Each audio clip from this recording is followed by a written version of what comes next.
இன்றைக்கு உங்களுக்காக தமிழ் மொழியின் சிறப்புகளுள் ஒன்று, கணவன் என்னும் சொல்லுக்கு தமிழில் வழங்கப்படும் வேறு பெயர்கள்.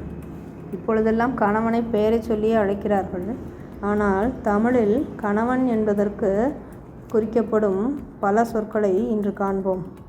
கொழுநன், இல்லாளன், அகமுடையான், ஆம்படையான், வீட்டுக்காரர், ஆத்துக்காரர், என்னவன், மனையான், மணாளன், மணவாளன், உற்றான், கொண்டவன், நாயகன், அல்நுகன், ஆம்பான், இயமான், இல்லான், இல்லவன், கிழவன், உரியவன், உடனிகழ்வான், தலைமகன், தம்போன், குடும்பி, தாட்டான், கண்ணாளன், அன்பன், கௌவன், கோமகன்தவன், மண், நாச்சியன், மைந்தன், விழைந்தோன், வேட்டான், கூந்தற்கிழவர், ஆள், ஆளன், வரன், வல்லவன், கண்வாளர், தற்கொண்டான், ஆர்வலன், அகவாளன், ஆளான்,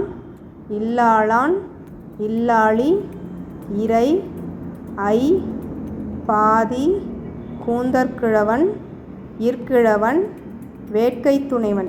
கணவனை குறிப்பதற்கு இத்தனை சொற்கள் தமிழில் இருக்கிறது. நீங்கள் உங்கள் கணவனை எப்படி அழைப்பீர்கள் என்பதை கருத்து பெட்டகத்தில் பதிவு செய்யுங்கள். நன்றி. மீண்டும் வேறு ஒரு பதிவுடன் உங்களை சந்திக்கின்றேன்.